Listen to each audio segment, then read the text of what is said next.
This is 7 National News. In our top story, the UAE Vice President, Prime Minister and ruler of Dubai, His Highness Sheikh Mohammed bin Rashid Al Maktoum, yesterday launched a 2 billion dirham innovation fund that aims to finance innovative and commercially viable ideas and create a supportive environment for innovation and creativity. The fund, established in collaboration with local banks and finance houses, will be managed by the Ministry of Finance and a consulting panel created by the fund, made up of experts from a range of sectors, who will evaluate the financial feasibility of projects proposed for funding. His Highness Sheikh Mohammed bin Rashid called for a strategic partnership between the government and the UAE's banking sector to develop a regulatory framework that supports innovation in terms of investment and guarantees financial facilities. His Highness added that investing in innovation brings long-term returns, and our national investment houses are partners in changing the developmental path of the country. The pilot phase will be launched in the first half of 2016 with the participation of individuals and companies from various sectors. This will be followed by the official launch of the fund's operations in the second half of 2016. The UAE will observe November 30 every year as a commemoration day to salute the martyrdom of Emirati heroes who sacrificed their lives defending the nation in civil, military and humanitarian services. According to a decree by President His Highness Sheikh Khalifa bin Zayed Al Nahyan, the Martyrs Commemoration Day is declared a public holiday throughout the UAE and will be marked by a host of events to honour the martyrs' brave deeds. The UAE flag will be flown at half-mast in all government departments and institutions across the country on November 30. At 8:30 a.m, the UAE flag will be flown half-mast across the country until 11:30 a.m. Then silent prayers will be observed and the flag will be at full mast while the national anthem is played. Participation is open to all people anywhere, including federal and local government institutions, businesses, houses and shopping malls. To mark the 44th National Day celebrations, Dubai has drawn up a host of events and activities wherein several government departments will join hands to showcase the spirit of the Union. The citywide celebrations will cover various aspects of the country's evolution and highlight Emirati's lifestyle, heritage and culture. Many events are open to the public, while some are through registration only. On December 1st, the Department of Tourism and Commerce Marketing will be putting on a spectacular water-based show titled Reflections and will trace the story of the people of the UAE, their culture, heritage and values. The department is also organising a dazzling display of fireworks at the beach opposite JBR from December 2nd till the 4th. The weekend will also see the second edition of the National Market at Burj Plaza, a platform for local vendors to display their handmade products. Meanwhile, until December 4th, the Watani Al Emirat Foundation is showcasing the early crucial steps taken on the way to the founding of the Union on December 2nd, 1971, focusing on the key drivers that led to the establishment of the modern federal state. As part of the activities planned to celebrate UAE Innovation Week, the Ministry of Health has launched 30 innovative events, including an exhibition of prototypes of national innovation initiatives.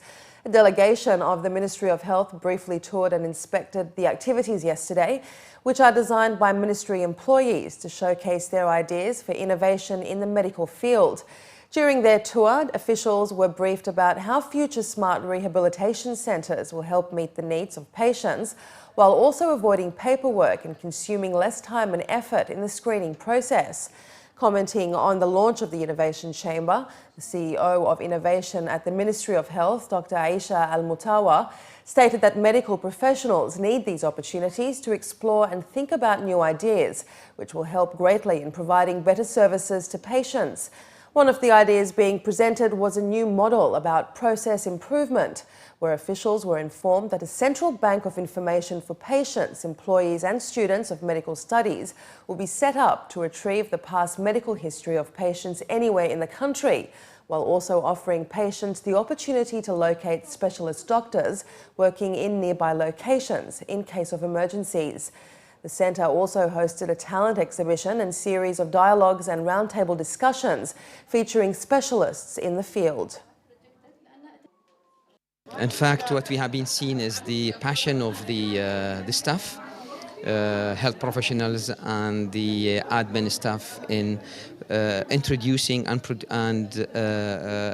producing new innovations in different fields, in IT, in the isolation room, on the new technology for the antibiotics, and new technology for the helping the patients, and new technology in the emergency, accident and emergency, and a lot of new innovations in changing the systems, changing some sort of procedure. It started from an idea, and now such ideas has been came up with the very solid innovation program that to be taken and to be implemented in a proper way, which it helps the country and helps the humanity in general. The projects are very interesting actually and doable, and it's a thought of our employees, and we have models that sitting in this room of different projects that we intend to make it live and we intend to operationalize. So we have a long list of projects actually related to our strategy and related to Vision UAE 2021, as well as additional projects that feeds into that.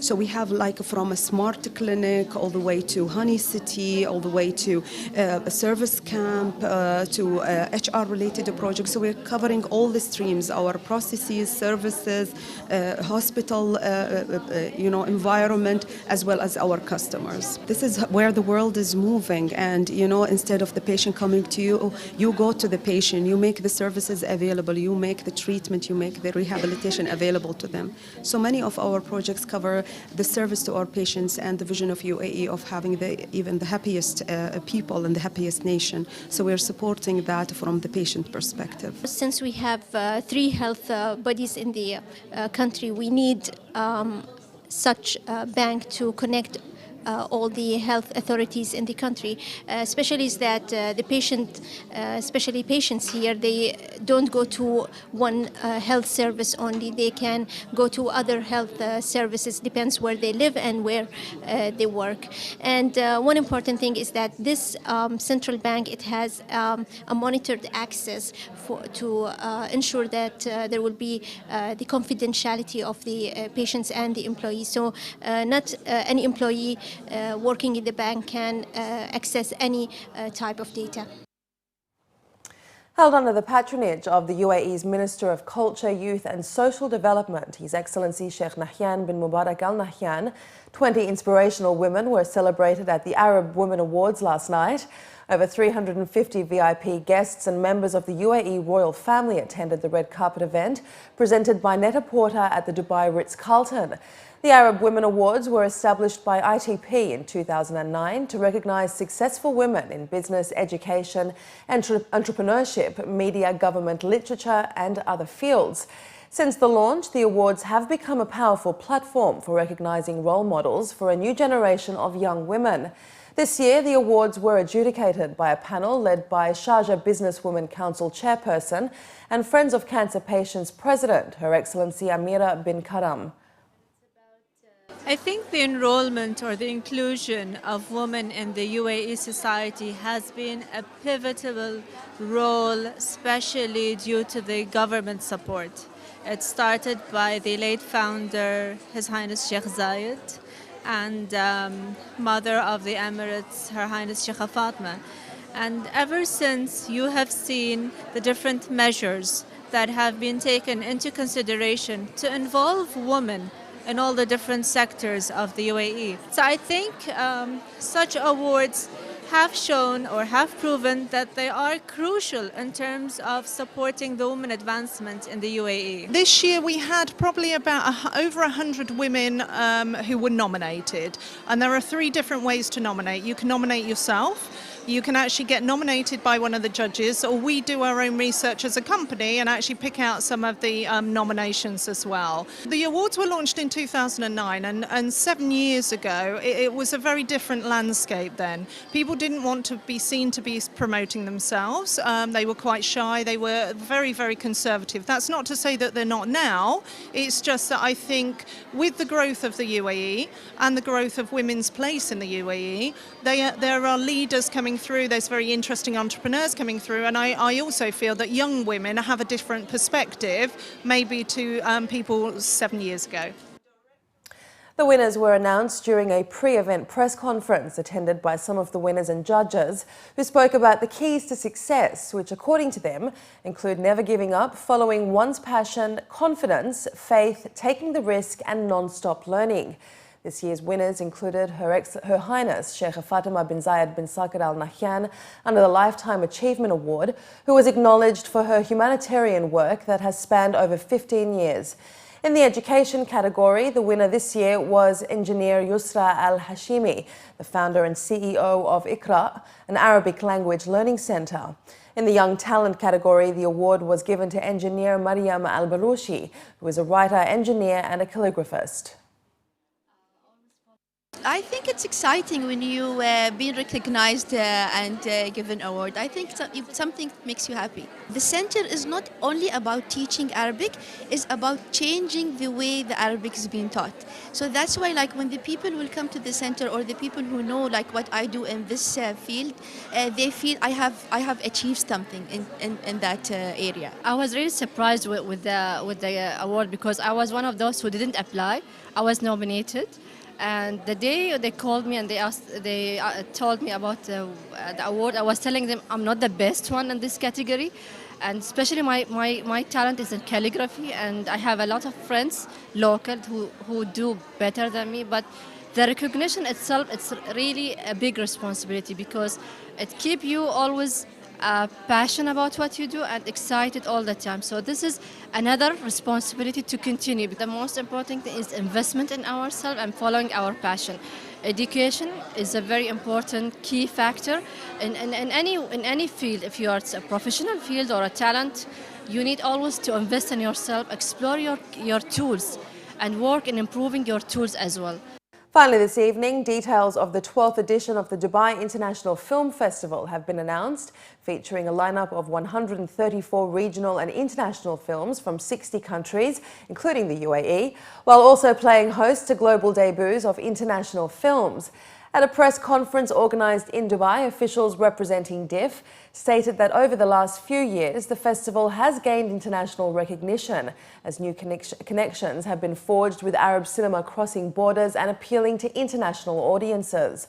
Organisers highlighted that a rich lineup of quality contemporary Arab cinema, including 70 biopics, comedies, dramas and love stories, will be showcased this year.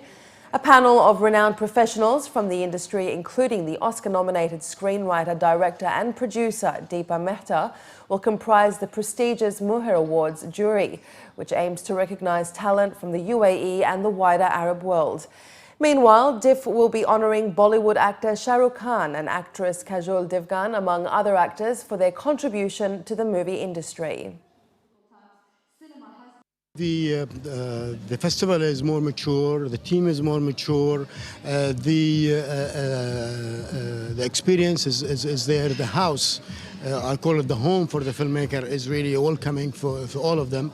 This is a continuation of what we've been doing for 12 years. 12 years is not very long time on the lifespan of a film festival, but I think we try to make bigger leap steps. So the festival is becoming very strong. The market is the strongest as ever. The choices of films, we have the best films produced in this year from Hollywood, from Bollywood, from the Arab world, from the Gulf and from the UAE.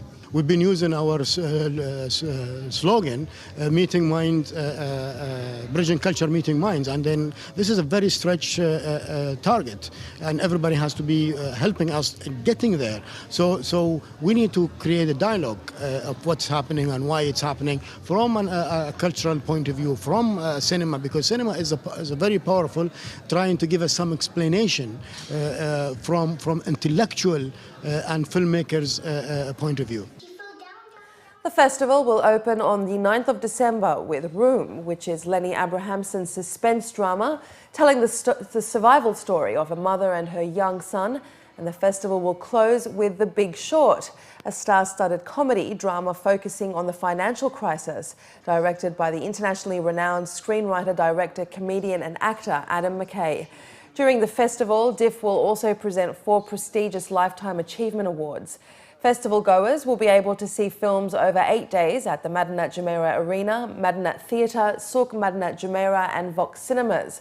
Mall of the Emirates and the beach.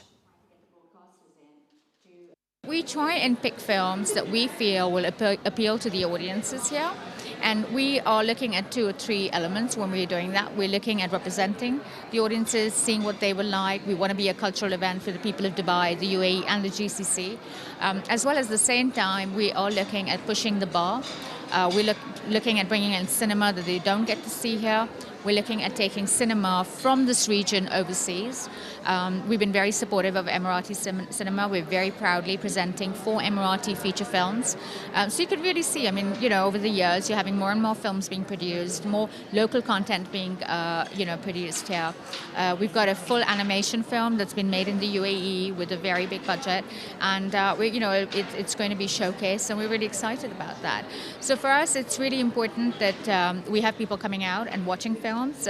Yes, of course, everybody's familiar with the big commercial blockbusters, but I think if they try and watch a couple of other films, they'll see, I'm sure there'll be something that they like.